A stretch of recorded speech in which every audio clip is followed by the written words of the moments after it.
What's up, everybody? Merry Christmas. Hopefully you got what you were wishing for. I know I found some stuff while out on my adventures and kind of want to share with you guys. Picked up 3 games, 2 because I kind of already had one of them, but you've already seen the thumbnail, so you know which one of them is. Hulk's Ultimate Destruction, CIB with a manual. I mean, the manual was like 3 pages long. This is when people think manuals were frivolous, they're thinking this kind of couple pages, not much to it. And that's fine. I do have this game already. I found it, like I said, out on my adventures as I normally find games. It was just the disc, so I picked it up because it was a game I didn't think I was ever gonna find. But I just had to wait another 8 months to pick it up. CIB, great game, one of my favorite superhero games. I mean, you're not really a hero in this game, but before Spider-Man on the PS4 came out, Hulk's Ultimate Destruction. Before this came out, Spider-Man 2, the Sam Raimi ones. But great game. I beat this game sometime in August, I think, maybe even before that, sometime in the summer. It's Grand Theft Auto, but you're the Hulk. You get to run around. You have the whole city to play with. You get to destroy everything. You get to pick up cars, rip them in half, turn them into gauntlets, and just beat the crap out of your enemies with them. Wrecking balls. You get to carry around the chain and the ball and just throw it out and just swing it around and beat people up. Jumping up on helicopters, grabbing them, yanking them, throw them onto the floor. What else can you do in that one?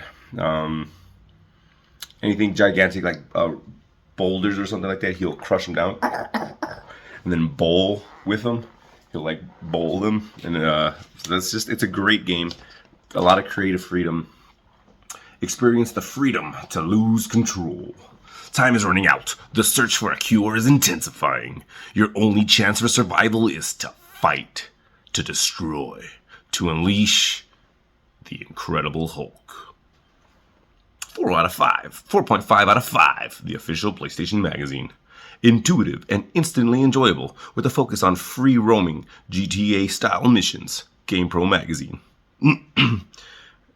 Yeah, no, it's a fun game. Story is a classic origin story. You get Abomination, a couple other villains to get to fight. It's a really fun game. If you play PlayStation 2, I'm sure you're going to want to pick this one up. It's definitely worth it. Hulk's Ultimate Destruction. When it came out, it was a game I wanted. Never got a chance to play growing up, but hey, that's why we do this now. And then another one. I've seen this game over and over again while out on my adventures. It is a simple title, just barbarian, just basic as basic can be. But something about it just keeps calling my name, so wanted to check it out. This is definitely a couch co-op game. It's 1 to 4 players with a multi-tap, but it's a sit down and just smash through some games. I'll read you the back of it. Heroes of Barbaria have waged war since the dawn of time, ravaging the earth as they battle with weapons and magic alike.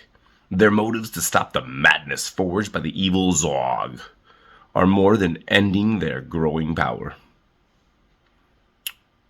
Who they are, why they quest, and what they will become is destiny. Only one has the power to succeed.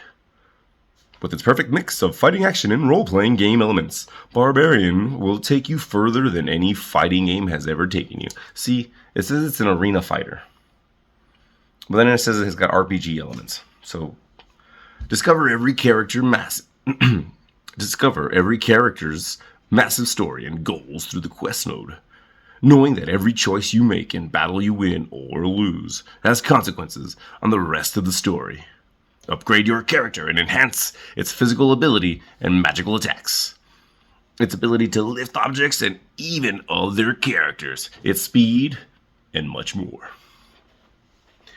Check out the combat mode feature where 1 to 4 players can compete simultaneous with up to 8 different fighters on the screen at the same time. even better. Follow your character's journey in quest mode. Upgrade it. Save it on your memory card. And then challenge your friends in combat mode with your very own personalized and unique fighter. Yeah, that's what they say. It says, this arena fighter begins where the rest leave off. Play Magazine, February 2002. The game to get. PSXNation.com. 10 different characters, each with their own massive storyline and quest. 10 huge multi-level fighting arenas. 300 different story branches. See, what? How even? RPG character upgrade systems depending on experience earned. Upgradable attacks and magic combos. Interactive environment. Almost every object appearing on the screen can be picked up depending on your lifting ability, thrown, or used as a weapon, including other characters. Additional mini quests with new fighting rules. Sophisticated tutorial. Multiplayer combat mode. 1 to 4 players fighting simultaneously. 2 to 8 characters can be played at the same time. So, again, I thought it was going to be like a Diet Champions of Noroth, where you get to character, it's a typical Dungeons & Dragon-esque RPG. You take your characters through storylines and you upgrade and, bulk your character up. But as I read this, I kind of flip through the story, the book. Look at this. Okay, so you got a licensed video game giving you a pamphlet for the booklet here, and then you got this game coming out of nowhere from nobody's. I've never heard of Titus before or after, but this thing is 40 pages. It's 28 pages. 26 pages tops, but the other one was 10. It's ridiculous. Game modes.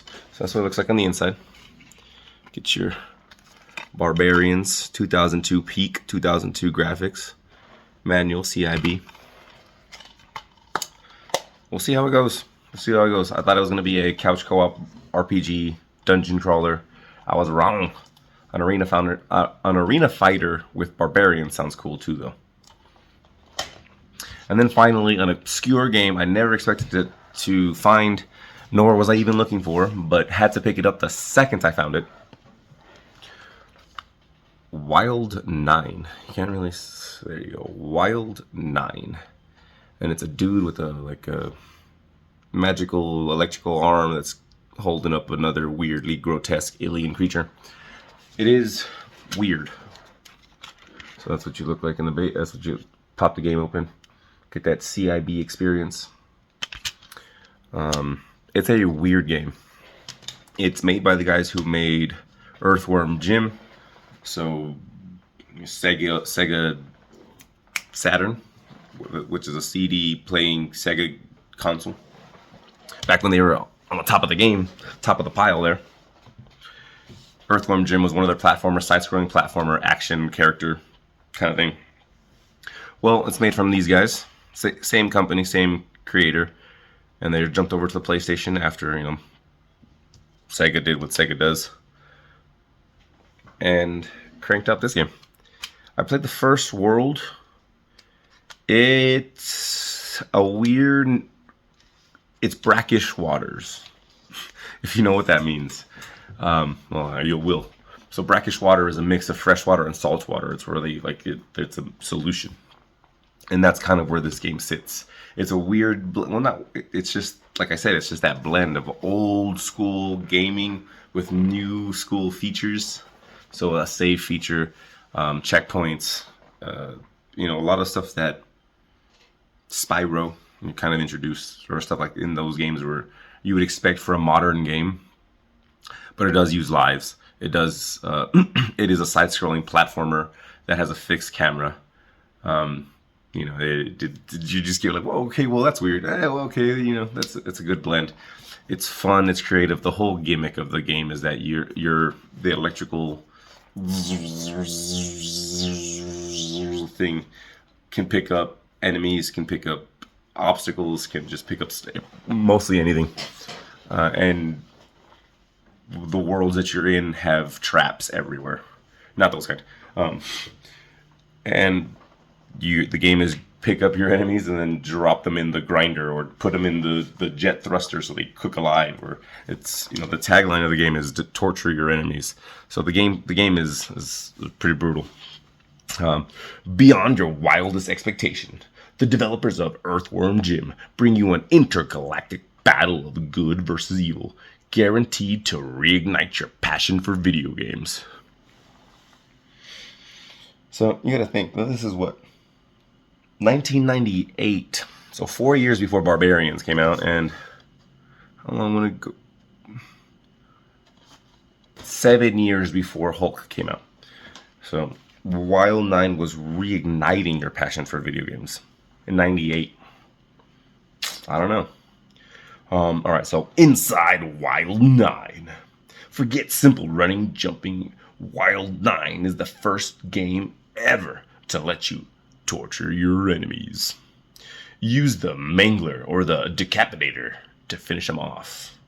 Forget wimpy bosses. In Wild 9, you face Karn, the largest enemy ever in a video game. His face is the size of New York. Forget stupid, tail-whipping, butt-bouncing games. You know what he's talking about. Wild 9 lets you burn your enemies to a crisp before dancing on their alien graves. Forget getting lost in mazes. Wild 9 is an all-action from the moment you hit start. Forget endless running.